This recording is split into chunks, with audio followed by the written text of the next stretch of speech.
السلام علیکم ورحمۃ اللہ وبرکاتہ۔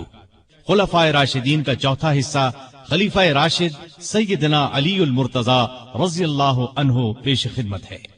جی ہاں، اسلام کے چوتھے خلیفہ راشد سیدنا علی المرتضی رضی اللہ عنہ کی زندگی کے خون چکا واقعات، انہوں نے خلافت کے 6 مشکل ترین سال کیسے گزارے، انتہائی دلچسپ انداز میں۔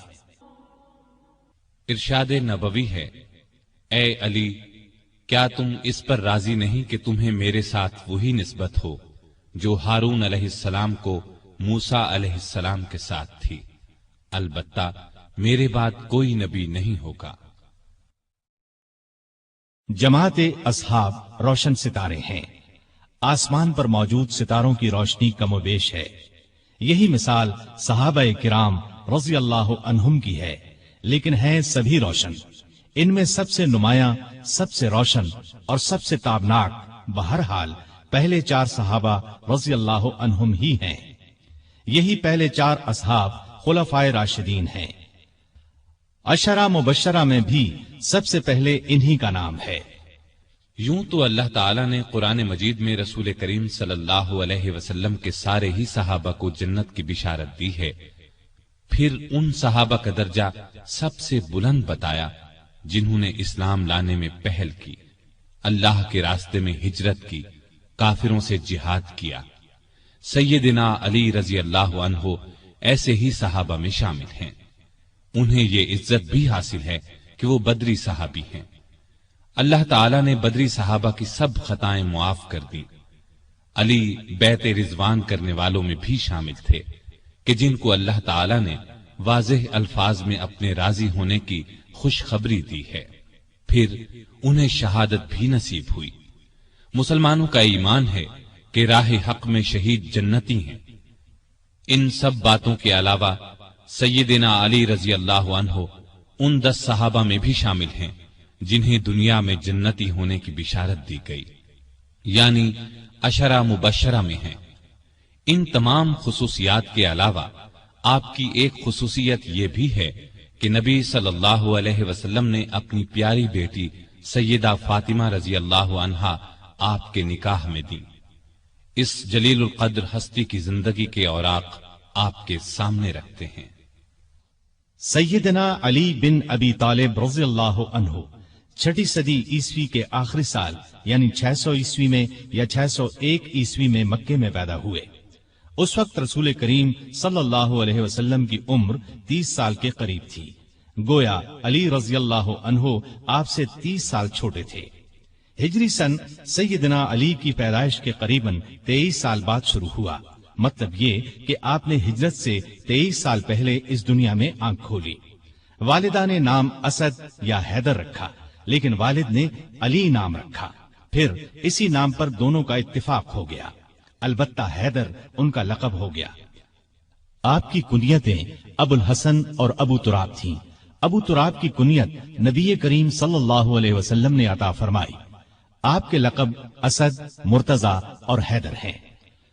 سیدنا علی رضی اللہ عنہ رسول کریم صلی اللہ علیہ وسلم کے سگے چچا ابو طالب کے بیٹے تھے۔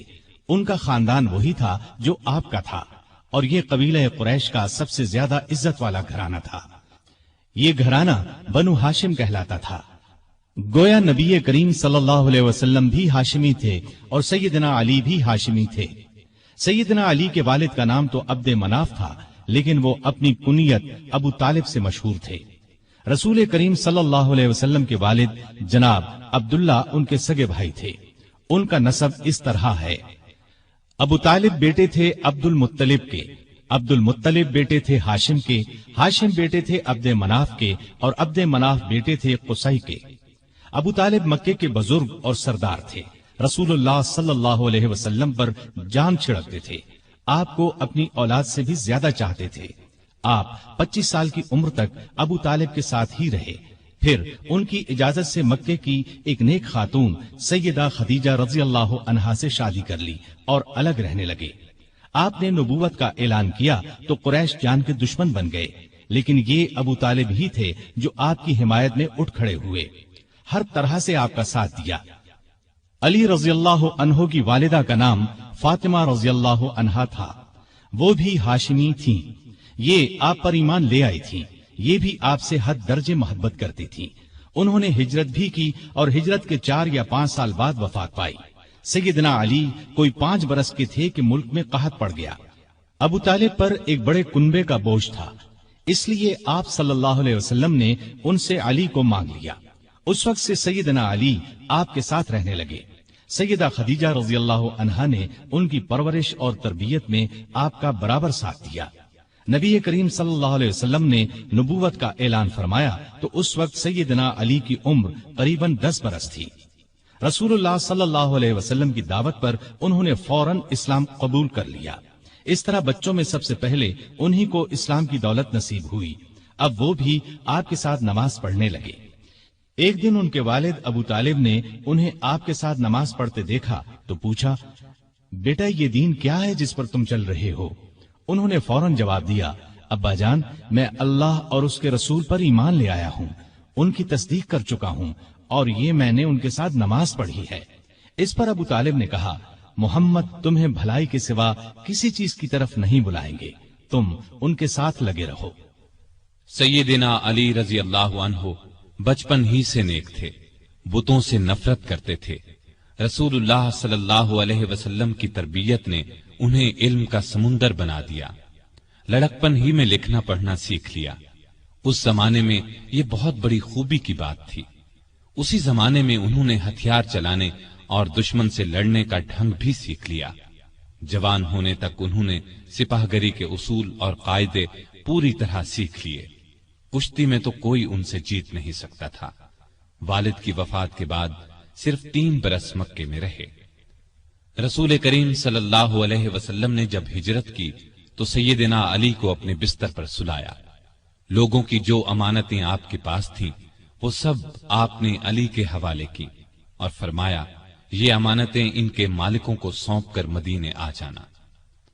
کافروں نے اس وقت آپ کے گھر کو گھیر رکھا تھا۔ آپ صلی اللہ علیہ وسلم رات کے وقت گھر سے نکلے تو اللہ تعالیٰ نے کافروں کی آنکھوں پر پردے ڈال دیے اور وہ آپ کو نہ دیکھ سکے۔ صبح انہیں معلوم ہوا کہ رسول اللہ صلی اللہ علیہ وسلم مکان چھوڑ کر جا چکے ہیں تو وہ بہت جھنجھلائے۔ انہوں نے علی کو پکڑ لیا، آنکھیں نکال کر بولے، بتاؤ تمہارے صاحب کہاں ہیں؟ اس پر سیدنا علی نے جواب دیا، مجھے کچھ معلوم نہیں کہ وہ کہاں ہیں۔ یہ جواب سن کر انہیں سخت غصہ آیا، ڈانٹ ڈپٹ کی، پھر انہیں اپنے ساتھ لے گئے، ایک جگہ قید کر دیا، لیکن جب ان سے کچھ معلوم نہ ہو سکا تو چھوڑ دیا۔ اب انہوں نے لوگوں کی امانتیں لوٹائیں، پھر مکے سے ہجرت کر کے آپ صلی اللہ علیہ وسلم کی خدمت میں حاضر ہوئے۔ اس وقت آپ قباء میں تشریف فرما تھے۔ علی رضی اللہ عنہ نے مکے سے قباء تک کا سفر پیدل طے کیا۔ یہ 350 میل کا سفر ہے۔ قباء پہنچے تو پاؤں میں چھالے پڑ چکے تھے۔ پھر آپ رضی اللہ عنہ نبی صلی اللہ علیہ وسلم کے ساتھ مدینے آ گئے۔ ہجرت کے بعد سیدنا علی رضی اللہ عنہ نے 35 برس سے کچھ زیادہ مدت مدینے میں گزاری۔ یہ ان کی مدنی زندگی کہلائی۔ ہجرت سے کچھ عرصہ بعد نبی صلی اللہ علیہ وسلم نے مسجد نبوی کی تعمیر فرمائی۔ اس تعمیر میں رسول اللہ صلی اللہ علیہ وسلم اور دوسرے صحابہ نے بھی حصہ لیا۔ وہ اینٹیں اور گارا ڈھوتے وقت اشعار پڑھتے جن کا مطلب ہے، جو مسجد تعمیر کرتا ہے کھڑے ہو کر اور بیٹھ کر مشقت برداشت کرتا ہے، اور جو گرد و غبار اور مٹی سے بچنے کے لیے اس سے جی چراتا ہے، وہ دونوں برابر نہیں ہو سکتے۔ مسجد کے ساتھ رسول اللہ صلی اللہ علیہ وسلم کے رہنے کے لیے چند حجرے بھی تعمیر ہوئے۔ سیدنا علی رضی اللہ عنہ بھی یہیں آ گئے۔ ہجرت کے بعد آپ نے بھائی چارہ کرایا تو علی کو اپنا بھائی بنایا۔ ہجرت کے دوسرے سال آپ نے اپنی پیاری بیٹی سیدہ فاطمہ رضی اللہ تعالی عنہا کی شادی علی سے کر دی۔ اس وقت سیدنا علی کے پاس ایک زرہ اور ایک گھوڑے کے سوا کچھ نہیں تھا۔ انہوں نے یہ زرہ سیدنا عثمان کے ہاتھ 480 درہم میں فروخت کر دی۔ سیدنا عثمان رضی اللہ عنہ نے یہ رقم انہیں دے دی اور زرہ بھی یہ کہہ کر لوٹا دی کہ یہ میری طرف سے تحفہ ہے۔ اس رقم سے انہوں نے شادی کا سامان خریدا اور گھر کی ضرورت کے لیے بھی رقم بچائی۔ نبی کریم صلی اللہ علیہ وسلم نے صحابہ کو جمع فرمایا، ان کے سامنے نکاح پڑھایا۔ رخصتی چند ماہ بعد ہوئی۔ زرہ کی قیمت میں سے جو رقم بچی تھی اس سے سیدنا علی نے ولیمے کی دعوت کا انتظام کیا۔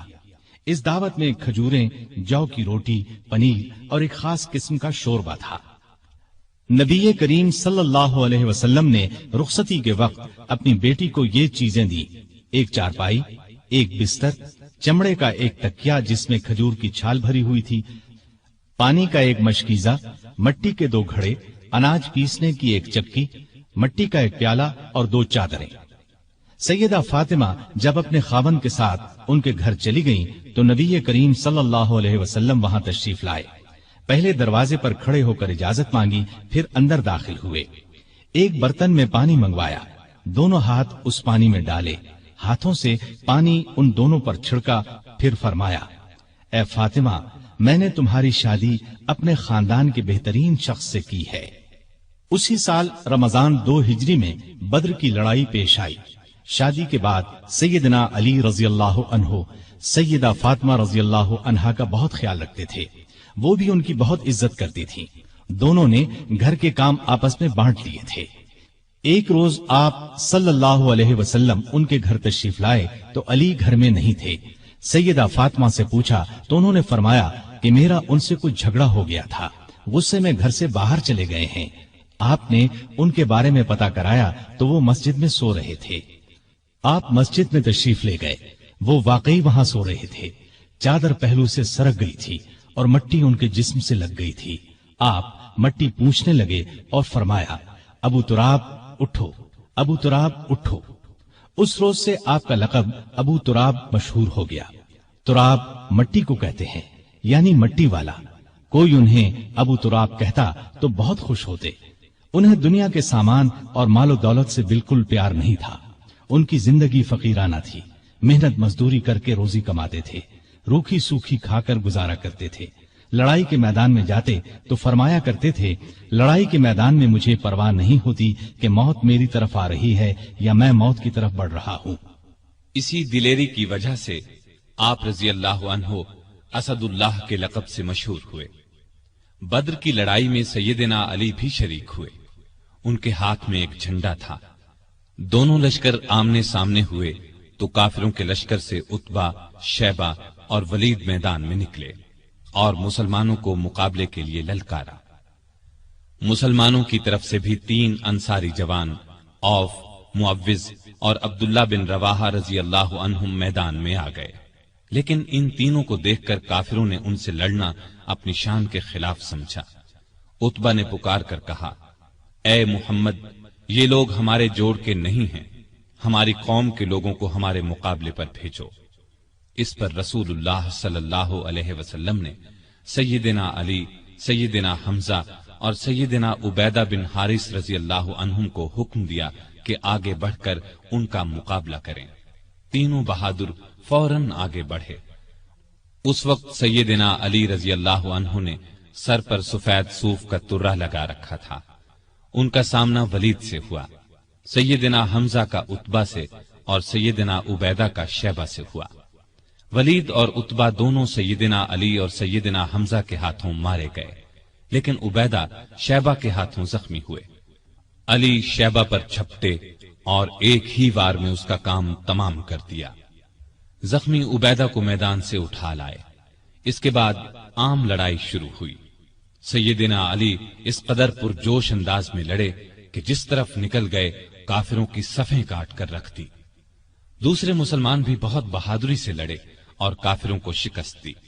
ان کے بڑے بڑے سردار اس لڑائی میں مارے گئے، یہاں تک کہ ابو جہل بھی جہنم رسید ہوا۔ اگلے سال احد کی لڑائی ہوئی۔ اس لڑائی کی ابتدا میں کافروں کی طرف سے طلحہ بن ابی طلحہ میدان میں نکلا اور پکارا: کوئی ہے جو میرے مقابلے میں آئے؟ یہ سن کر سیدنا علی دوڑ کر اس کے مقابلے میں آ گئے اور ایک ہی وار میں اسے ڈھیر کر دیا۔ پھر طلحہ کا ایک بھائی ابو سعید نکلا، سیدنا علی ہی نے اس پر بھی تلوار کا ایک وار کیا، وہ زمین پر گر پڑا اور سعد بن ابی وقاص کے ہاتھوں مارا گیا۔ پھر کافروں کے لشکر سے ان کا سب سے بڑا بہادر ارتات نکلا، اسے اپنی طاقت پر بڑا گھمنڈ تھا۔ اس نے للکار کر کہا، کوئی ہے جو میرے مقابلے میں آئے؟ علی آگے بڑھے اور دیکھتے ہی دیکھتے اس کا کام تمام کر دیا۔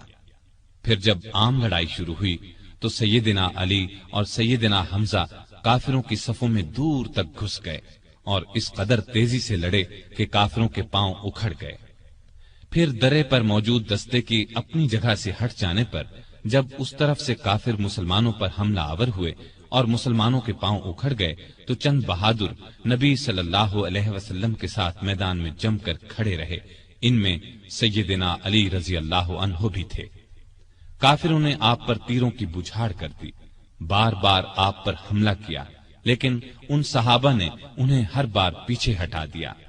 آخر مسلمان پھر سے جمع ہوئے اور کافروں کو مار بھگایا۔ اس لڑائی میں آپ صلی اللہ علیہ وسلم کے چچا سیدنا حمزہ بھی شہید ہوئے۔ اس روز سیدنا علی رضی اللہ عنہ کے ہاتھوں کئی کافر مارے گئے۔ اس مہم کے شروع ہونے سے آخر تک سیدنا علی رضی اللہ عنہ آپ صلی اللہ علیہ وسلم کے ساتھ رہے۔ غزوہ خندق میں عرب کے نامی بہادر عبد ود نے جب خندق پار کر لی تو سیدنا علی رضی اللہ عنہ اس کے مقابلے میں آئے۔ وہ بہت بہادر سمجھا جاتا تھا، اس کے بارے میں خیال کیا جاتا تھا کہ وہ 1000 سواروں کے برابر ہے۔ اس لیے آپ صلی اللہ علیہ وسلم نے علی رضی اللہ عنہ سے فرمایا، علی تم بیٹھ جاؤ، اور فرمایا یہ عبد ود ہے۔ اس نے پھر للکارا، سیدنا علی پھر اٹھ کر آگے بڑھے، آپ نے اس بار بھی بٹھا دیا۔ تیسری بار پھر اس نے مسلمانوں کو للکارا۔ اس بار سیدنا علی رضی اللہ عنہ نے عرض کیا، اے اللہ کے رسول صلی اللہ علیہ وسلم، میں جانتا ہوں یہ عبد ود ہے، آپ مجھے اس سے مقابلے کی اجازت دیں۔ اب آپ صلی اللہ علیہ وسلم نے اجازت دے دی۔ اپنی تلوار حضرت علی رضی اللہ عنہ کو عنایت فرمائی، اپنے پاک ہاتھوں سے ان کے سر پر پگڑی باندھی۔ علی رضی اللہ عنہ دوڑتے ہوئے گئے اور عبد ود سے بولے، میں نے سنا ہے تم نے لوگوں سے کہہ رکھا ہے کہ جو شخص میرے سامنے 3 باتیں پیش کرے تو میں ان میں سے ایک کو منظور کرتا ہوں۔ اس نے کہا، ہاں یہ ٹھیک ہے۔ اس پر سیدنا علی رضی اللہ عنہ نے اس سے کہا، تب پھر میں بھی 3 باتیں پیش کرتا ہوں۔ پہلی یہ کہ تو اسلام قبول کر لے۔ اس نے انکار کیا۔ انہوں نے دوسری بات پیش کی، مسلمانوں سے مت لڑ، واپس چلا جا۔ اس نے اس سے بھی انکار کیا۔ تب سیدنا علی رضی اللہ عنہ نے گرج کر کہا، تب پھر آ مجھ سے مقابلہ کر لے۔ عبد ود یہ سن کر ہنس پڑا، کہنے لگا، میں کبھی سوچ بھی نہیں سکتا تھا عرب میں مجھ سے کبھی کوئی لڑنے کی جرت کرے گا۔ یہ کہہ کر وہ گھوڑے سے اتر آیا اور بولا، تم کون ہو؟ سیدنا علی رضی اللہ عنہ نے فرمایا، میرا نام علی بن ابی طالب ہے۔ عبد ود یہ سن کر کہنے لگا، تمہارے والد میرے دوست تھے، اس لیے میں تم سے لڑنا نہیں چاہتا۔ یہ سن کر سیدنا علی رضی اللہ عنہ نے فرمایا، لیکن اے اللہ کے دشمن، میں تم سے لڑنا چاہتا ہوں۔ اب عبد ود بپھر گیا اور آگے بڑھ کر علی پر تلوار کا وار کیا۔ علی رضی اللہ عنہ نے ڈھال آگے کر دی۔ وار اس قدر زبردست تھا کہ تلوار ڈھال کو کاٹ کر ان کی پیشانی پر جا لگی، وہ زخمی ہو گئے۔ زخم کھا کر وہ شیر کی طرح جھپٹے اور عبد ود پر ایسا وار کیا کہ تلوار اس کے کندھے کو کاٹتی سینے تک آ گئی، وہ وہیں ڈھیر ہو گیا۔ اس کے گرتے ہی سیدنا علی رضی اللہ عنہ نے زور سے نعرے تکبیر بلند کیا۔ اب عبد ود کے کچھ ساتھی آگے بڑھے، لیکن وہ بھی اللہ کے شیر کے آگے نہ ٹھہر سکے، بھاگ نکلے۔ ان میں سے ایک نوفل بن عبداللہ خندق میں گرا۔ علی رضی اللہ عنہ نے اسے خندق میں اتر کر تلوار سے قتل کیا۔ رسول اللہ صلی اللہ علیہ وسلم نے بنو قریظہ کی طرف کوچ کا ارادہ کیا تو سیدنا علی رضی اللہ عنہ کو فوج کا جھنڈا دے کر آگے روانہ فرمایا۔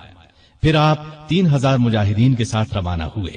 لڑائی سے پہلے ہی بنو قریظہ ہمت ہار گئے اور ہتھیار ڈال دیے۔ مدینے سے 60 کلومیٹر دور فدق نامی یہودیوں کی بستی تھی۔ یہ یہودی خیبر کے یہودیوں کو مسلمانوں کے مقابلے پر اکسا رہے تھے۔ آپ صلی اللہ علیہ وسلم نے سیدنا علی کو 200 سوار دے کر ان کی طرف روانہ فرمایا۔ مسلمانوں نے ان لوگوں کو شکست دی، وہ بھاگ نکلے۔ مسلمانوں کے ہاتھ 500 اونٹ اور 2000 بکریاں لگی، وہ ان کو ہانک کر مدینے لے آئے۔ بیعت رضوان میں بھی سیدنا علی ساتھ تھے۔ صلح نامہ لکھنے کا کام ان کے سپرد ہوا۔ انہوں نے شروع میں بسم اللہ الرحمن الرحیم لکھا تو قریش کے نمائندے نے اس پر اعتراض کیا اور کہا ہم رحمان کو نہیں مانتے، لہذا یہ لکھا جائے بسمک اللہم۔ رسول کریم صلی اللہ علیہ وسلم کی ہدایت پر سیدنا علی نے یہی لکھ دیا۔ اب آپ نے ان سے فرمایا لکھو، یہ وہ شرطیں ہیں جو محمد رسول اللہ صلی اللہ علیہ وسلم نے قریش سے طے کی ہیں۔ سیدنا علی نے الفاظ لکھے تو قریشی نمائندے سہیل بن عمرو نے کہا جب ہم آپ کو اللہ کا رسول نہیں مانتے تو پھر صلح نامے میں یہ کیوں لکھا جائے، لہٰذا آپ محمد بن عبداللہ لکھوائیے۔ اس پر آپ نے فرمایا بے شک میں اللہ کا رسول ہوں، لیکن اے علی یہاں لکھ دو محمد بن عبداللہ۔ یہ سن کر سیدنا علی نے عرض کیا اے اللہ کے رسول صلی اللہ علیہ وسلم، مجھ میں تو یہ ہمت نہیں ہے کہ میں اپنے ہاتھ سے رسول اللہ کا لفظ مٹا دوں۔ ان کی بات سن کر رسول اللہ صلی اللہ علیہ وسلم نے اپنے ہاتھ سے رسول اللہ کے الفاظ مٹا دیے۔ اس کے بعد علی نے باقی معاہدہ تحریر کیا۔ جن یہودیوں کو شرارتوں کی وجہ سے مدینے سے نکالا گیا تھا وہ خیبر کے قلعوں میں جمع ہو گئے۔ بہت سے یہودی وہاں پہلے سے تھے۔ یہ سب مسلمانوں کے خلاف سازشوں سے باز نہیں آ رہے تھے، چنانچہ آپ نے ان کی سرکوبی کا فیصلہ فرمایا۔ وہ مدینے پر حملہ کرنے کی تیاریوں میں بھی مصروف تھے۔ رسول کریم صلی اللہ علیہ وسلم 1600 صحابہ کے ساتھ خیبر کی طرف روانہ ہوئے۔ سب قلعے ایک ایک کر کے فتح ہو گئے، لیکن ایک قلعہ جس کا نام قموس تھا فتح ہونے میں نہ آیا۔ جب آپ کے کئی صحابہ کی کوششیں کامیاب نہ ہو سکیں تو آپ نے فرمایا میں کل جھنڈا ایک ایسے شخص کو دوں گا جو اللہ اور اس کے رسول سے محبت کرتا ہے اور اللہ اور اس کا رسول اس سے محبت کرتے ہیں، جس کے ہاتھ پر خیبر فتح ہو جائے گا۔ دوسرے دن جب تمام صحابہ اس جھنڈے کے منتظر تھے کیونکہ وہ سب اللہ اور اس کے رسول سے محبت کرتے تھے، رسول اللہ صلی اللہ علیہ وسلم نے پوچھا علی کہاں ہیں؟ بتایا گیا ان کی آنکھیں دکھتی ہیں۔ آپ نے انہیں بلایا، آنکھوں میں اپنا لعاب لگایا، وہ اسی وقت ٹھیک ہو گئیں۔ آپ نے انہیں جھنڈا دے کر قموس کی طرف روانہ فرمایا۔ اس قلعے کا حاکم مرحب تھا، یہودیوں کے نامی گرامی بہادروں میں سے ایک۔ سیدنا علی قموس کے سامنے پہنچے تو مرحب زرہ لگا کر اکڑتا ہوا باہر نکلا۔ سیدنا علی کو مقابل دیکھا اور بولا کیا مسلمانوں کی فوج میں تم سے بہتر کوئی آدمی نہیں؟ خیبر جانتا ہے کہ میں مرحب ہوں، ہتھیار بند، بہادر، تجربے کار اور لڑائی کے بھڑکتے شعلوں کا مقابلہ کرنے والا۔ سیدنا علی نے اس کے جواب میں فرمایا میں وہ شخص ہوں کہ میری ماں نے میرا نام حیدر رکھا، جنگل کے شیر کی طرح ہیبت ناک اور بہادر، میں دشمن کو آنکھ جھپکنے میں ختم کر دیتا ہوں۔ مرحب نے آگے بڑھ کر تلوار کا وار کیا، سیدنا علی تیزی سے ایک طرف ہو گئے، پھر انہوں نے مرحب پر ایسا بھرپور وار کیا کہ ان کی تلوار اس کے خود کو کاٹ کر کھوپڑی میں اتر گئی۔ پھر فوج کو لے کر آگے بڑھے، قلعے کا دروازہ توڑ کر اندر گھس گئے۔ اس طرح قموس بھی فتح ہو گیا، سارے خیبر پر مسلمانوں کا قبضہ ہو گیا۔ واپس لوٹے تو آپ صلی اللہ علیہ وسلم نے ان کی پیشانی کو چوم لیا، فرمایا اللہ تجھ سے راضی ہوا اور میں بھی۔ سیدنا علی یہ سن کر رونے لگے، یہ رونا خوشی کا تھا۔ اس موقع پر کچھ لوگ جو حبشہ میں رہ گئے تھے لوٹ آئے، ان میں سیدنا علی کے بھائی جعفر بن ابی طالب رضی اللہ عنہ بھی تھے۔ ان کے آنے کی بھی سب کو بہت خوشی تھی۔ کئی سال کے بچھڑے بھائی ایک دوسرے سے ملے تو آنکھوں سے آنسو بہ نکلے۔ 7 ہجری میں رسول اللہ صلی اللہ علیہ وسلم اپنے بہت سے صحابہ کے ساتھ عمرے کے لیے روانہ ہوئے، ان میں علی بھی شامل تھے۔ عمرے سے فارغ ہو کر مسلمان 3 دن بعد مکے سے نکل آئے اور مدینے کی طرف روانہ ہوئے۔ غزوہ موتا میں آپ کے بھائی جعفر بن ابی طالب شہید ہو گئے تو آپ کو بہت صدمہ ہوا۔ نبی کریم صلی اللہ علیہ وسلم نے آپ کو دلاسا دیا۔ ان کی شہادت کے بعد جعفر بن ابی طالب کے بچوں کی پرورش علی نے کی۔ ان کے بیٹے عبداللہ جوان ہوئے تو سیدنا علی نے اپنی بیٹی زینب کی شادی ان سے کی۔ مکے کی فتح کے موقع پر بھی سیدنا علی ساتھ تھے۔ کعبے میں رکھے ہوئے بتوں کو آپ نے توڑنا شروع کیا تو سیدنا علی نے اس کام میں آپ کا ہاتھ بٹایا۔ تانبے کے بت کو توڑنے کے لیے آپ نے علی کو اپنے کندھے پر سوار فرمایا۔ وہ بہت اونچائی پر تھا اور لوہے کی ایک سلاخ کے ساتھ زمین سے لگا ہوا تھا۔ علی نے اس بت کو بھی گرایا اور کعبے سے باہر پھینک دیا۔ مسلمانوں نے مکہ فتح کیا تو قبیلہ حوازن کے لوگ بھڑک اٹھے، ایک بڑا لشکر تیار کر کے مسلمانوں پر حملے کا ارادہ کیا۔ آپ ابھی مکے ہی میں تھے کہ ان کے ارادے کی خبر ہوئی تو آپ شوال 8 ہجری میں 12,000 مسلمانوں کو لے کر دشمن کی طرف روانہ ہوئے۔ حنین کے مقام پر دونوں فوجیں آمنے سامنے ہوئیں۔ دشمن نے یہ چال چلی کہ رات کے وقت آس پاس کی پہاڑیوں میں اپنے تیر انداز بٹھا دیے تھے۔ انہوں نے مسلمانوں پر اچانک تیروں کی بارش کر دی۔ اسلامی فوج میں مکے کے 2,000 ایسے لوگ بھی تھے جو کچھ ہی دن پہلے اسلام لائے تھے۔ وہ تیروں کی بوچھاڑ سے گھبرا کر پیچھے ہٹے۔ اس طرح ساری فوج بے ترتیب ہو گئی۔ صرف آپ صلی اللہ علیہ وسلم چند بہادروں کے ساتھ میدان میں رہ گئے تھے۔ ان میں سیدنا علی بھی تھے۔ وہ شروع سے آخر تک آپ کے پاس رہے اور بے جگری سے لڑتے رہے۔ جلد ہی مسلمان سنبھل گئے۔ انہوں نے پلٹ کر حملہ کیا اور تب دشمن کو شکست ہوئی۔ 9 ہجری میں آپ صلی اللہ علیہ وسلم نے سیدنا علی کو 150 سوار دے کر یمن کے قبیلہ بنو طے کی طرف روانہ کیا۔ وہ لوگ مسلمانوں کی آمد کی خبر سن کر بھاگ گئے۔ علی رضی اللہ عنہ نے بنو طے کا بت خانہ گرا دیا، بت توڑ ڈالے۔ اس لڑائی کے بعد مشہور سخی حاتم طائی کی بیٹی اور بیٹا عدی مسلمان ہو گئے۔ فتح مکہ کے بعد یہ خبر سننے میں آئی کہ روم کا بادشاہ مسلمانوں پر حملہ کرنے کے لیے پر تول رہا ہے۔ نبی صلی اللہ علیہ وسلم نے خود آگے بڑھ کر اسے روکنے کا فیصلہ کیا۔ آپ صلی اللہ علیہ وسلم نے اس موقع پر سیدنا علی کو اپنا قائم مقام بنایا اور خود 30,000 فوج لے کر روانہ ہوئے۔ بعض منافقین نے علی کو تانا دیا کہ وہ جنگ سے بچنے کے لیے نہیں گئے۔ اس پر انہیں رنج ہوا، ہتھیار لگا کر روانہ ہوئے، لشکر تک پہنچ گئے۔ نبی صلی اللہ علیہ وسلم نے ان سے آنے کی وجہ پوچھی تو عرض کیا، اے اللہ کے رسول صلی اللہ علیہ وسلم، میں نے شروع سے لے کر آج تک اللہ کی راہ میں لڑنے سے قدم پیچھے نہیں ہٹائے، لیکن معلوم نہیں اس مرتبہ مجھے جہاد میں شریک کرنے کے بجائے مدینے میں کیوں چھوڑ دیا گیا۔ یہ سن کر نبی صلی اللہ علیہ وسلم نے ارشاد فرمایا، اے علی، کیا تم اس بات سے راضی نہیں کہ تمہارا میرے ساتھ وہی تعلق ہو جو موسیٰ علیہ السلام کا ہارون علیہ السلام سے تھا، سوائے اس کے کہ میرے بعد کوئی نبی نہیں ہوگا۔ مطلب یہ تھا کہ جس طرح موسیٰ علیہ السلام کوہ طور پر جاتے وقت ہارون علیہ السلام کو اپنا قائم مقام بنا گئے تھے، اسی طرح میں نے تمہیں اپنا قائم مقام بنایا تھا۔ لیکن ہارون علیہ السلام نبی بھی تھے، جبکہ تم نبی نہیں ہو سکتے، اس لیے کہ میرے بعد کوئی نبی نہیں آئے گا۔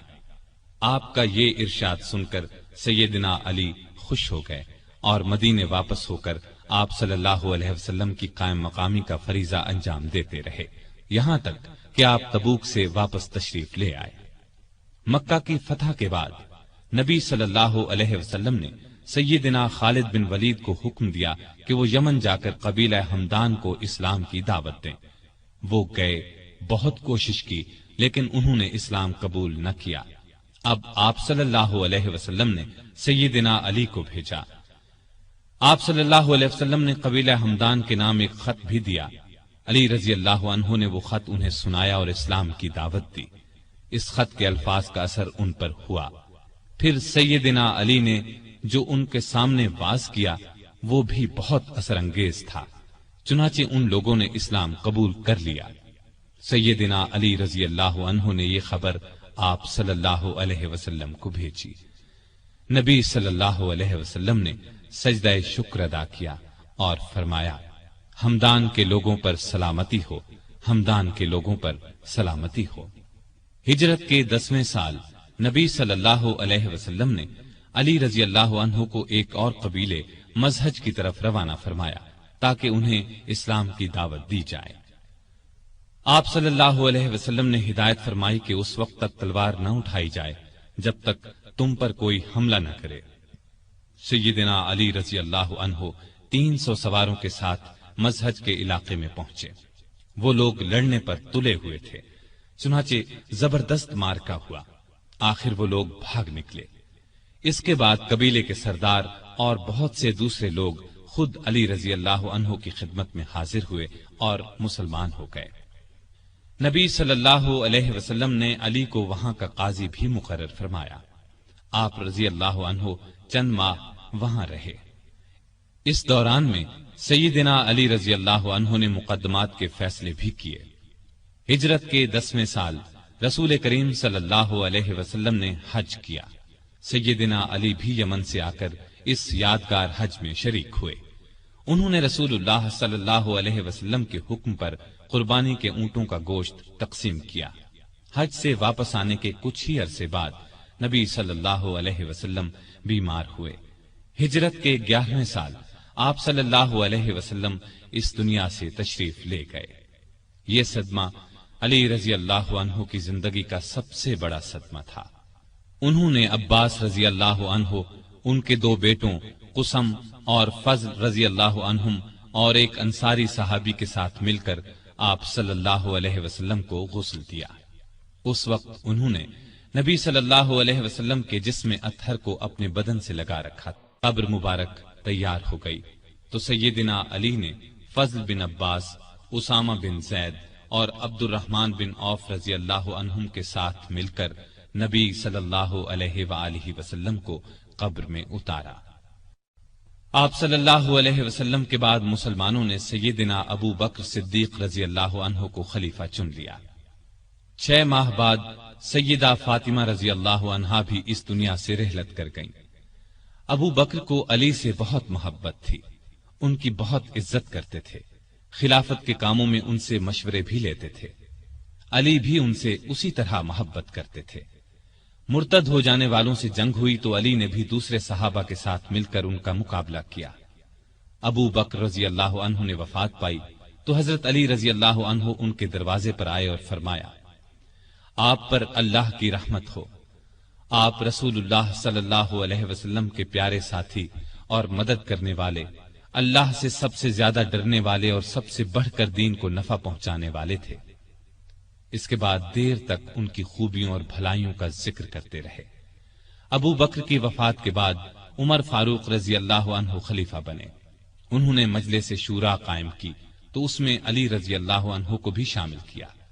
ان کی خلافت کا زمانہ 10.5 برس تک رہا۔ اس زمانے میں بھی آپ رضی اللہ عنہ سے باقاعدہ مشورے لیے جاتے رہے۔ عمر فاروق رضی اللہ عنہ ان کے مشوروں کو بہت اہمیت دیتے تھے۔ جن جھگڑوں کا فیصلہ دوسرے صحابہ نہیں کر پاتے تھے وہ سیدنا علی رضی اللہ عنہ کے سامنے پیش کیے جاتے تھے۔ عمر فرمایا کرتے تھے، ہم میں سے سب سے بڑے قاضی علی رضی اللہ عنہ ہیں۔ ایک مرتبہ عمر رضی اللہ عنہ نے کوئی فیصلہ دیا تو علی نے اس کے خلاف رائے دی۔ عمر نے ان کی رائے کو درست قرار دیا۔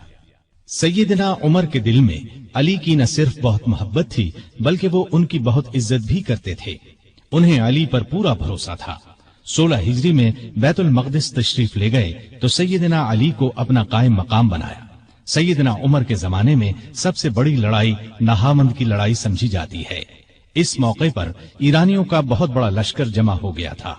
سیدنا عمر نے سیدنا علی کو مسلمانوں کے لشکر کا سپہ سالار بنانا چاہا لیکن انہوں نے مدینے سے باہر جانے سے انکار کر دیا۔ پھر عمر نے خود سالار بن کر جانے کا ارادہ کیا تو سیدنا علی نے اس کا بھی مشورہ نہ دیا اور فرمایا، آپ مدینے کو ہرگز نہ چھوڑیں۔ عمر رضی اللہ عنہ کو علی کا یہ مشورہ بھی ماننا پڑا۔ سیدنا عمر نے اپنی وفات سے پہلے خلافت کے لیے 6 صحابہ کے نام تجویز کیے تھے کہ مسلمان ان 6 میں سے کسی کو خلیفہ بنا لے۔ ان میں ایک نام علی کا تھا، دوسرا نام سیدنا عثمان کا تھا، باقی 4 نام یہ تھے: سعد بن ابی وقاص، عبد الرحمن بن عوف، زبیر بن عوام اور طلحہ بن عبید اللہ رضی اللہ عنہم۔ ان 4 نے اپنے نام واپس لے لیے تو خلافت کے لیے صرف 2 نام رہ گئے، سیدنا عثمان اور سیدنا علی۔ ان لوگوں نے آخر سیدنا عثمان کے بارے میں فیصلہ دیا۔ اس طرح مسلمانوں کے تیسرے خلیفہ سیدنا عثمان ہوئے۔ اس دوران میں بھی ان دونوں کے تعلقات بہت خوشگوار رہے۔ سیدنا عثمان کو کوئی شرعی سزا دینے کا مسئلہ پیش آتا تو سیدنا علی کے ذریعے فیصلہ کراتے۔ ہر سال حج کے لیے جاتے وقت سیدنا علی کو بھی ساتھ لے جاتے۔ علی نے ہمیشہ انہیں اچھے مشورے دیے۔ جس زمانے میں سیدنا عثمان کے خلاف سازش شروع ہوئی تو علی نے سازش کی آگ کو بجھانے کے لیے عثمان کو بہت مشورے دیے۔ مصر کے باغی مدینے پر چڑھائے تو سیدنا علی نے انہیں سمجھا بجھا کر واپس روانہ کیا۔ وہ لوگ تو سیدنا عثمان کے خون کے پیاسے تھے۔ رات کی تاریکی میں پھر لوٹ آئے۔ کوفے اور بصرے کے باغیوں نے بھی ان کا ساتھ دیا۔ انہوں نے سیدنا عثمان کے گھر کو گھیر لیا۔ اس وقت بھی سیدنا علی نے انہیں سمجھانے کی بہت کوشش کی۔ وہ نہ مانے تو اپنے بیٹوں سیدنا حسن اور سیدنا حسین رضی اللہ عنہما کو سیدنا عثمان کی حفاظت کے لیے ان کے دروازے پر مامور فرمایا۔ ایک مرتبہ بڑی مشکل سے سیدنا عثمان تک پانی پہنچایا۔ اس جھڑپ میں حسن زخمی ہوئے۔ پھر کچھ باغی دیوار پھاند کر اندر داخل ہوئے اور سیدنا عثمان کو شہید کر دیا۔ ان کی شہادت کے بعد مدینے کی حالت عجیب تھی۔ شہر پر ان باغیوں کا قبضہ تھا۔ ہر طرف افراتفری کا عالم تھا۔ لاکھوں مربع میل پر پھیلی ہوئی اسلامی سلطنت کا کوئی سربراہ نہیں تھا۔ ان سب کا خیال تھا کہ اس نازک وقت میں علی رضی اللہ عنہ ہی خلافت کے لائق ہیں۔ آخر سیدنا علی سے درخواست کی گئی کہ وہ خلافت کی ذمہ داری سنبھالے، لیکن انہوں نے صاف انکار کر دیا۔ ان کے انکار سے حالات اور بھی نازک ہو گئے، اس لیے کہ خلافت کی جگہ زیادہ دن تک خالی نہیں چھوڑی جا سکتی تھی۔ اب مہاجرین، انصار اور مدینے میں موجود تمام لوگوں نے سیدنا علی سے سخت اصرار کیا کہ وہ خلیفہ بننا منظور کر لیں۔ یہ درخواست کرنے والوں میں باغی بھی شامل تھے۔ آخر سیدنا علی کو ان سب کی بات ماننا پڑی اور خلافت کا بوجھ اٹھانے کے لیے تیار ہو گئے۔ چنانچہ سیدنا عثمان کی شہادت کے 3 دن یا 6 دن بعد مدینے میں موجود تمام لوگوں نے مسجد نبوی میں سیدنا علی کے ہاتھ پر بیعت کر لی۔ اس طرح وہ مسلمانوں کے چوتھے خلیفہ راشد بنے۔ وہ 4.25 سال تک خلیفہ رہے۔ اس ساری مدت وہ سخت مشکلات میں گھرے رہے۔ کوئی اور ہوتا تو شاید ہمت ہار جاتا، لیکن وہ اللہ کے بھروسے پر تمام مشکلات اور مصیبتوں کا آخری دم تک بڑے حوصلے اور پامردی کے ساتھ مقابلہ کرتے رہے۔ خلیفہ بنتے ہی سب سے پہلی مشکل یہ پیش آئی کہ عثمان کے قاتلوں کو کس طرح پکڑا جائے۔ سیدنا عثمان کی شہادت کوئی معمولی واقعہ نہیں تھی۔ جو ہی سیدنا عثمان کی شہادت کی خبر چاروں طرف پھیلی، لاکھوں مسلمان غم اور غصے سے تڑپ اٹھے۔ ہر طرف سے بس یہی آواز بلند ہونے لگی، عثمان کے خون کا بدلہ لیا جائے، ان کے قاتلوں کو پکڑ کر سخت سزا دی جائے۔ سیدنا علی رضی اللہ عنہ بھی قاتلوں کو پکڑنا چاہتے تھے، لیکن مشکل یہ تھی کہ جو لوگ سیدنا عثمان رضی اللہ عنہ کے مکان کو گھیرنے میں شریک تھے، ان کی تعداد ہزاروں میں تھی۔ ان میں سے قاتلوں کو تلاش کرنا آسان کام نہ تھا۔ کسی خاص شخص کے خلاف موقع کا کوئی گواہ موجود نہ تھا۔ سیدنا عثمان رضی اللہ عنہ کی شہادت کے وقت صرف ان کی زوجہ محترمہ نائلہ رضی اللہ عنہا ان کے پاس موجود تھیں۔ شوہر کو بچانے کی کوشش میں ان کے ہاتھ کی 3 انگلیاں کٹ گئی تھیں۔ ان سے پوچھا گیا تو انہوں نے صرف اتنا بتایا کہ 3 آدمی اندر آئے تھے۔ ان میں سے ایک محمد بن ابی بکر تھے۔ یہ ابو بکر کے چھوٹے بیٹے تھے۔ والد کی وفات کے بعد ان کی پرورش سیدنا علی نے کی تھی۔ ان کے علاوہ 2 آدمیوں کے بارے میں نائلہ رضی اللہ عنہا نے بتایا کہ وہ انہیں نہیں پہچانتی۔ علی رضی اللہ عنہ نے محمد بن ابی بکر کو پکڑ کر پوچھا تو انہوں نے کہا، میں مکان میں داخل ضرور ہوا تھا، لیکن جب عثمان رضی اللہ عنہ نے مجھ سے فرمایا کہ بھتیجے تمہارے والد زندہ ہوتے تو انہیں تمہاری یہ حرکت پسند نہ آتی، تو میں شرمندہ ہو کر پیچھے ہٹ گیا اور باہر نکل گیا۔ نائلہ رضی اللہ عنہا نے بھی محمد بن ابی بکر کی بات کی تصدیق کی۔ غرض اس طرح اصل قاتلوں کا پتہ نہ چل سکا اور سیدنا علی رضی اللہ عنہ کوئی کاروائی نہ کر سکے۔ بہت سے لوگ اس موقع پر اس شک میں مبتلا ہو گئے کہ سیدنا علی رضی اللہ عنہ جان بوجھ کر قاتلوں کو نہیں پکڑ رہے۔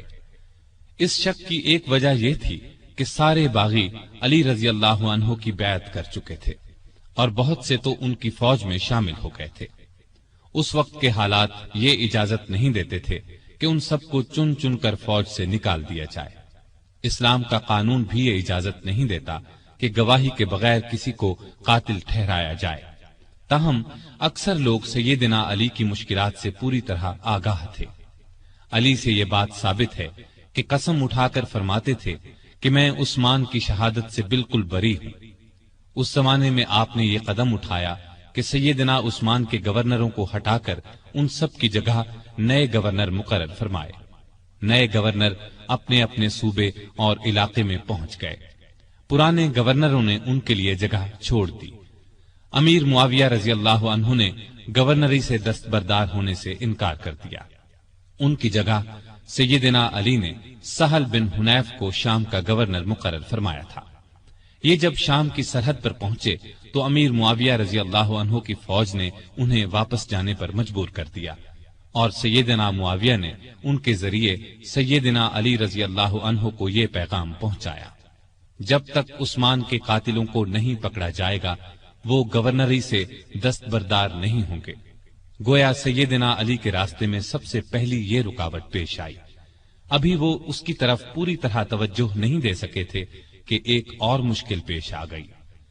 سیدنا عثمان کی شہادت سے پہلے امت کی ماں سیدہ عائشہ رضی اللہ عنہا حج کے لیے مکہ گئی تھی۔ حج کے بعد مکے سے واپس آ رہی تھی کہ راستے میں ان کے ایک قریبی رشتہ دار ملے۔ انہوں نے بتایا کہ سیدنا عثمان شہید کر دیے گئے ہیں اور لوگوں نے سیدنا علی کے ہاتھ پر بیعت کر لی ہے، لیکن مدینے میں ابھی تک فتنہ اور فساد پھیلا ہوا ہے۔ یہ خبر سن کر وہ مکے کی طرف واپس پلٹ گئیں۔ اتنے میں مدینے سے سیدنا طلحہ اور سیدنا زبیر بھی ان کے پاس پہنچ گئے۔ یہ دونوں بہت اونچے مرتبے کے بزرگ تھے، عشرہ مبشرہ میں سے تھے۔ انہوں نے بھی یہی بتایا کہ مدینے کے لوگ فسادیوں کے ہاتھوں پریشان ہیں، نہ تو وہ اپنی حفاظت کر سکتے ہیں اور نہ ان میں سیدنا عثمان کے خون کا بدلہ لینے کی طاقت ہے۔ مکے کے لوگوں نے ام المومنین عائشہ رضی اللہ عنہا سے واپسی کا سبب پوچھا تو انہوں نے فرمایا: عثمان مظلوم شہید کر دیے گئے اور فتنہ دبتا ہوا نظر نہیں آتا ہے، اس لیے تم فتنے کو دور کرنے اور شہید خلیفہ کے قاتلوں سے بدلہ لینے کے لیے تیار ہو جاؤ۔ اسی طرح اسلام کی عزت بچائی جا سکتی ہے۔ اس پر ہزارہا مسلمان سیدہ عائشہ، زبیر اور طلحہ کے ساتھ ہو لیے۔ اس لشکر نے بصرہ پہنچ کر اس پر قبضہ کر لیا۔ جب سیدنا علی کو خبر ملی تو وہ بھی اپنا لشکر لے کر بصرہ کے قریب پہنچ گئے اور صلح کی کوشش شروع کر دی۔ دوسری طرف سیدہ عائشہ نے اپنے آنے کی وجہ بیان فرمائی، علی نے اپنی مجبوری اور مشکلات بیان فرمائی۔ دونوں نے ایک دوسرے کی بات کو اچھی طرح سمجھ لیا اور قریب تھا کہ صلح ہو جاتی، لیکن بدقسمتی سے دونوں طرف کی فوجوں میں کچھ بدنیت منافق لوگ شامل تھے۔ انہیں اپنا فائدہ اس میں نظر آ رہا تھا کہ صلح نہ ہو، لہٰذا انہوں نے رات ہی کو جنگ چھیڑ دی۔ علی یہ سمجھے کہ عائشہ نے جنگ شروع کر دی، عائشہ یہ سمجھی کہ علی نے جنگ شروع کر دی ہے۔ اس طرح دونوں فوجوں میں جنگ شروع ہو گئی۔ دونوں فوجوں میں سخت لڑائی ہوئی۔ اس میں آخر کار سیدنا علی کو فتح ہوئی۔ فتح کے بعد علی نے ان کے بھائی محمد بن ابی بکر کو ان کا حال معلوم کرنے کے لیے بھیجا اور عام اعلان کرا دیا کہ بھاگنے والوں کا پیچھا نہ کیا جائے، لوٹ مار نہ کی جائے، زخمیوں پر گھوڑے نہ دوڑائے جائیں، جو ہتھیار پھینک دیں انہیں کوئی تکلیف نہ پہنچائی جائے۔ پھر انہوں نے خود سیدہ عائشہ کے پاس جا کر پوچھا: اے مومنوں کی ماں، آپ کا مزاج کیسا ہے؟ انہوں نے فرمایا: ٹھیک ہوں۔ اس کے بعد سیدنا علی نے انہیں چند دن بصرہ میں آرام اور آسائش کے ساتھ ٹھہرایا۔ پھر محمد بن ابی بکر کی نگرانی میں انہیں 40 شریف اور معزز خواتین کے ساتھ مکے کی طرف روانہ کیا۔ اس وقت عائشہ نے فرمایا: میرے بچوں، یہ لڑائی غلط فہمی کا نتیجہ تھی۔ علی سے نہ پہلے میرا کوئی جھگڑا تھا نہ اب ہے۔ سیدنا علی نے جواب میں فرمایا: آپ سچ فرماتی ہیں، آپ ہم سب کی ماں ہیں، آپ کی عزت کرنا ہم پر واجب ہے۔ پھر وہ مکے آ گئی۔ اس لڑائی میں عائشہ اونٹ پر سوار تھیں، اس لیے اس لڑائی کو جنگ جمل کہا جاتا ہے۔ یہ لڑائی جمادی الاخر 36 ہجری میں پیش آئی۔ اس جنگ کے بعد عائشہ رضی اللہ عنہا ہمیشہ پشیمان رہی اور یاد کر کے روتی تھیں۔ جمل کی لڑائی کے بعد سیدنا علی رضی اللہ عنہ نے چند دن بصرہ میں قیام کیا۔ پھر 12 رجب 36 ہجری میں کوفہ چلے آئے اور اس شہر کو حکومت کا صدر مقام یا دارالخلافہ قرار دیا۔ دارالخلافہ پہلے مدینہ تھا۔ یہ فیصلہ انہوں نے اس لیے کیا کہ مدینے کو فساد اور جھگڑوں سے بچایا جا سکے۔ اب انہوں نے پھر شام کی طرف توجہ دی۔ جریر بن عبداللہ کے ہاتھ ایک خط امیر معاویہ کو بھیجا۔ اس میں لکھا کہ تم بھی مہاجرین اور انصار کی طرح میری بیعت کرو۔ اس کے بعد قاعدے کے مطابق شہادت عثمان کا مقدمہ پیش کرو۔ میں اللہ کی کتاب اور رسول اللہ صلی اللہ علیہ وسلم کی سنت کے مطابق فیصلہ کروں گا۔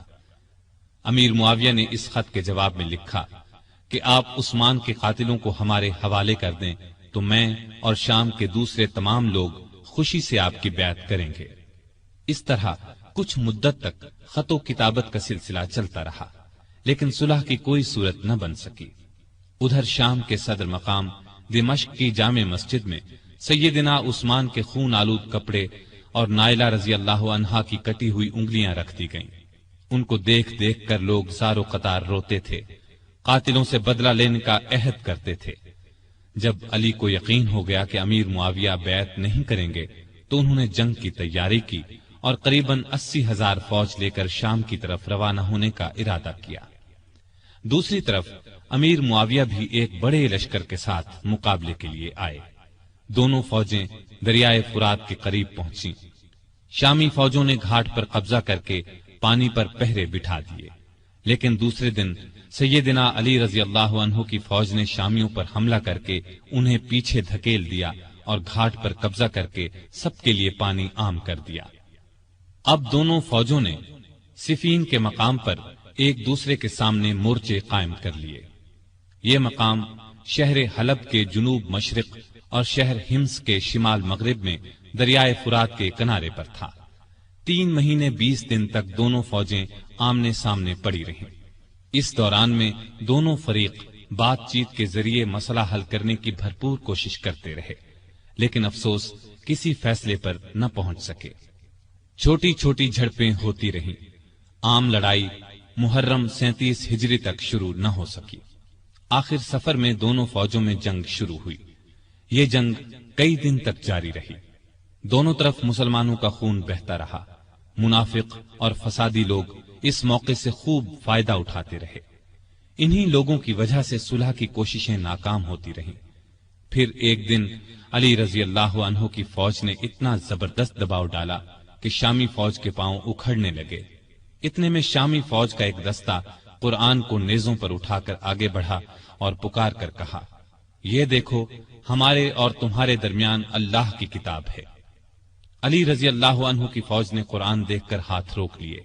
لڑائی بند ہو گئی۔ اس کے بعد پھر بات چیت شروع ہو گئی۔ آخر طے پایا کہ خلافت کا فیصلہ 2 ثالثوں کے سپرد کر دیا جائے۔ وہ آپس میں مل کر جو فیصلہ کریں گے ان کا فیصلہ سب کو قبول ہوگا۔ ایک ثالث سیدنا علی رضی اللہ عنہ مقرر کریں، دوسرا ثالث امیر معاویہ رضی اللہ عنہ مقرر کریں گے۔ چنانچہ سیدنا علی کی طرف سے ابو موسیٰ اشعری رضی اللہ عنہ مقرر ہوئے اور امیر معاویہ کی طرف سے عمرو بن عاص رضی اللہ عنہ۔ ان سے کہا گیا کہ وہ رمضان کے مہینے تک فیصلہ کر دیں۔ اس کے بعد سیدنا امیر معاویہ رضی اللہ عنہ اپنی فوج کے ساتھ دمشق چلے گئے۔ سیدنا علی کوفے کی طرف روانہ ہوئے۔ اس موقع پر ان کی فوج 2 حصوں میں بٹ گئی۔ ایک حصہ ثالث مقرر کرنے کا حامی تھا، جبکہ دوسرا کہتا تھا کہ قرآن کو چھوڑ کر انسانوں کو حکم یا فیصلہ کرنے والا بنانا گناہ ہے۔ دونوں گروہ آپس میں جھگڑتے رہتے تھے اور بات بات پر تلواریں نکال لیتے تھے۔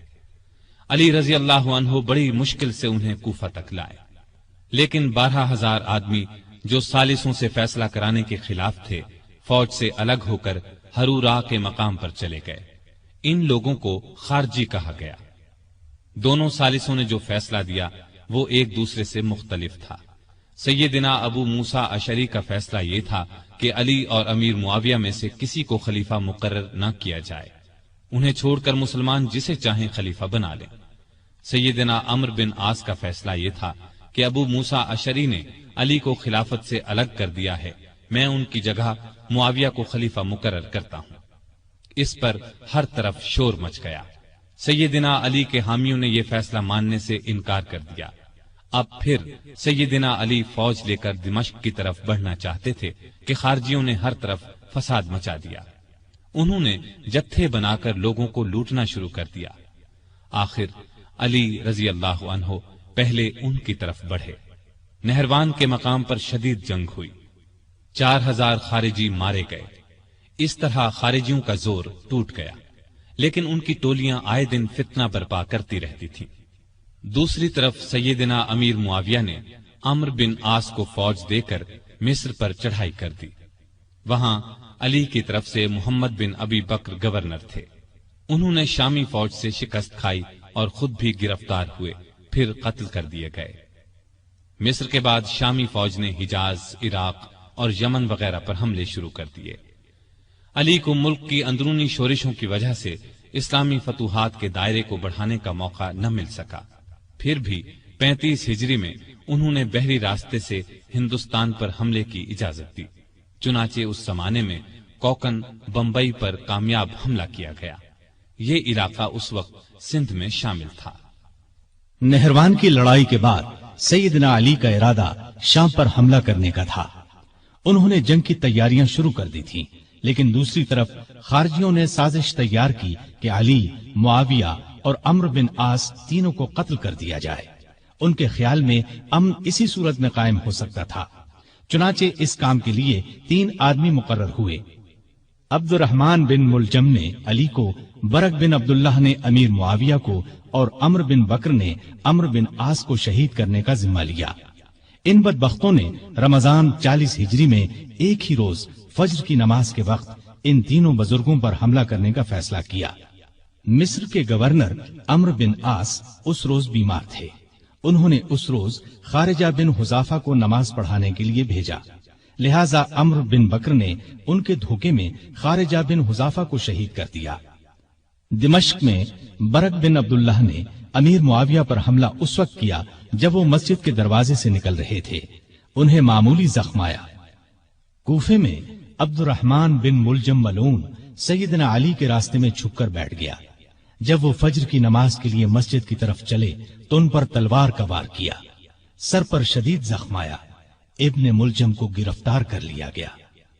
سیدنا علی نے اپنے بیٹوں حسن اور حسین کو بلا کر کچھ نصیحتیں کی اور اپنے قاتل کے بارے میں فرمایا، اسے کھانا کھلاؤ، پانی پلاؤ اور اچھی طرح رکھو۔ اگر میں اس زخم سے مر جاؤں تو اسے قتل کرنا، شریعت کا یہی حکم ہے۔ اس کے ناک اور کان وغیرہ نہ کاٹنا۔ اگر میں بچ گیا تو میری مرضی، چاہے اس سے بدلہ لوں یا معاف کر دوں۔ ابن ملجم کی تلوار زہر آلود تھی، وہ اس زخم سے شہید ہو گئے۔ انا للہ و انا الیہ راجعون۔ یہ رمضان کی 17، 18، 19، 20 یا 21 میں سے کوئی تاریخ تھی۔ ہجرت کا 40واں سال تھا اور ان کی عمر اس وقت 63 سال تھی۔ سیدنا علی کو اپنی خلافت کے زمانے میں سکون کا سانس لینا نصیب نہ ہوا، پھر بھی انہوں نے ملکی انتظامات کے سلسلے میں کوئی کسر اٹھا نہ رکھی۔ مزاج میں حد درجے سادگی تھی، اللہ کا خوف بے پناہ تھا۔ فقیرانہ زندگی بسر کی، گورنروں اور افسروں کی سخت نگرانی کرتے تھے۔ کسی عہدیدار کے خلاف شکایت ملتی تو اس کے خلاف کارروائی کرتے۔ آپ کو عدل و انصاف کا حد درجے خیال تھا، سب سے پورا انصاف کرتے تھے، یہاں تک کہ اپنی ذات سے بھی انصاف کرتے۔ ہر ایک کے لیے ان کا دروازہ ہر وقت کھلا رہتا تھا، بلا روک ٹوک کوئی بھی ان کے پاس آ سکتا تھا۔ رعایا پر بہت مہربان تھے، ان کی بہتری کے لیے جو ہو سکتا تھا کرتے تھے۔ بازاروں میں گشت کرتے تھے، بیت المال میں جو رقم جمع ہوتی تھی کھلے دل کے ساتھ غریبوں، مسکینوں اور دوسرے حقداروں میں تقسیم فرما دیتے۔ غیر مسلموں کے ساتھ بھی اچھا برتاؤ کرتے تھے۔ بصرے کے گورنر عثمان بن حنیف نے کسی امیر آدمی کی دعوت قبول کر لی۔ آپ کو اطلاع ملی تو اسے لکھا، اے ابن حنیف، میں نے سنا ہے کہ بصرے کے ایک دولت مند نے تمہیں بڑی شاندار دعوت دی، تم نے یہ دعوت قبول کر لی اور قسم قسم کے کھانے بڑے اطمینان اور بڑے مزے سے کھائے۔ مجھے تم سے یہ امید نہیں تھی کہ تم اس قسم کی دعوتوں میں شریک ہوا کرو گے جن میں غریبوں کو پوچھا تک نہیں جاتا۔ اپنے حق سے زیادہ بیت المال سے ایک پیسہ بھی لینا حرام سمجھتے تھے۔ ملک کی حفاظت کے لیے چھوٹی بڑی فوجی چھاونیاں قائم کی، کئی مضبوط قلعے بنوائے، دریائے فرات پر ایک پل بنوایا، بعض جگہوں پر مسجدیں بھی بنوائیں۔ عمر بھر کسی نہ کسی صورت دین کی خدمت کرتے رہے۔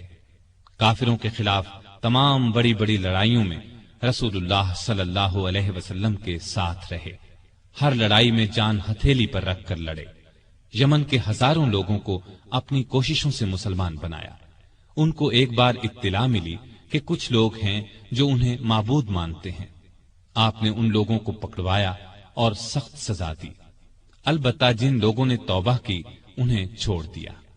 سیدنا علی رضی اللہ عنہ نے مثالی زندگی بسر کی، تمام زندگی معمولی سے مکان میں رہے، دروازے پر کوئی دربان نہیں ہوتا تھا، شان اور شوکت سے نفرت تھی، کپڑوں میں پیوند لگے ہوتے، پیوند خود ہی لگا لیتے، دکانداروں کو چیک کرتے تھے، اپنا وظیفہ اور دوسری آمدنی خیرات کر دیتے تھے۔ ایک دن اپنے خادم قمبر کو بازار لے گئے، اپنے لیے موٹا جھوٹا کپڑا خریدا، اس کے لیے قیمتی۔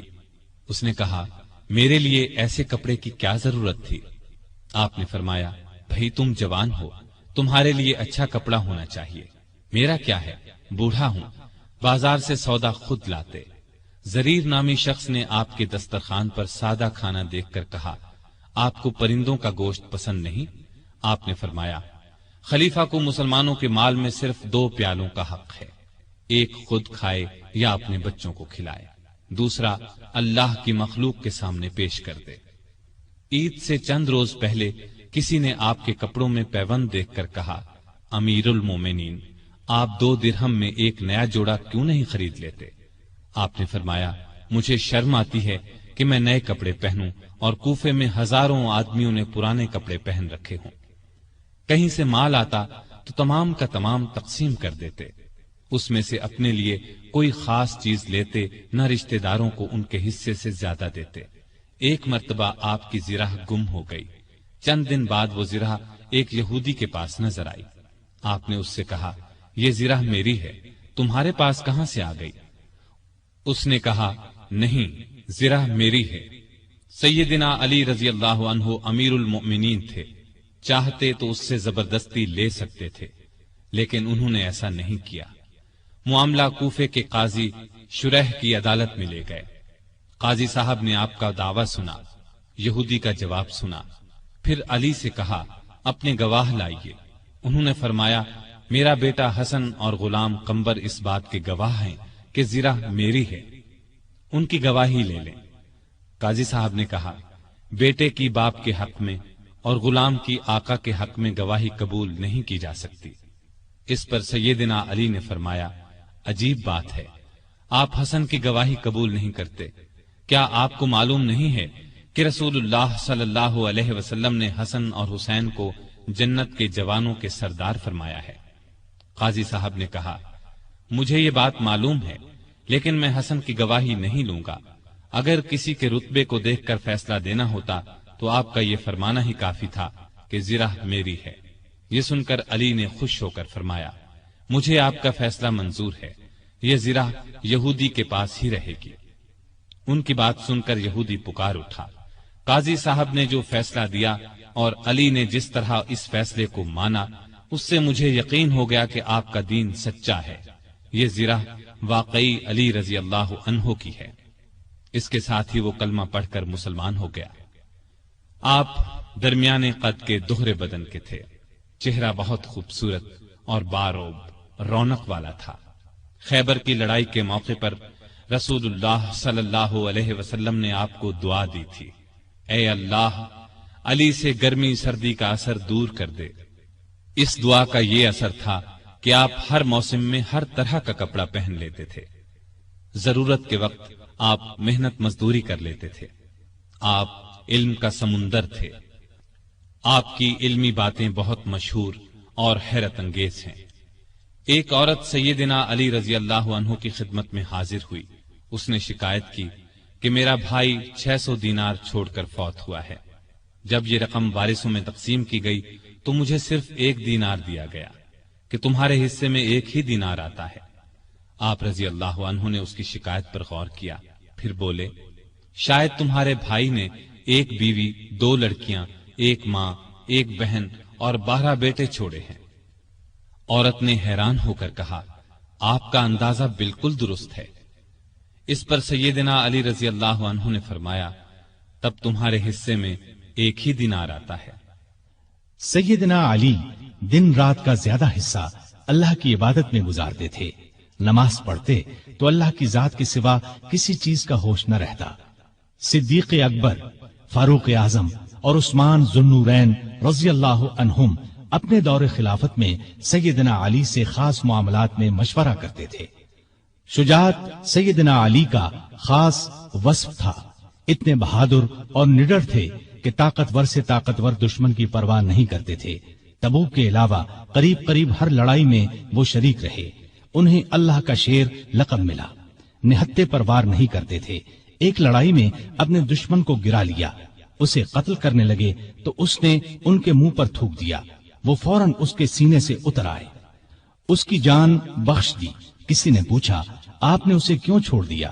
فرمایا، میں تو اس سے اللہ کے لیے لڑ رہا تھا، اس نے جو حرکت کی تو اس پر مجھے غصہ آ گیا، اب میں اسے قتل کرتا تو گویا اس قتل میں میرا غصہ بھی شامل ہوتا، اس کا مطلب یہ ہوتا کہ میں نے اسے اپنی ذات کے لیے قتل کیا ہے۔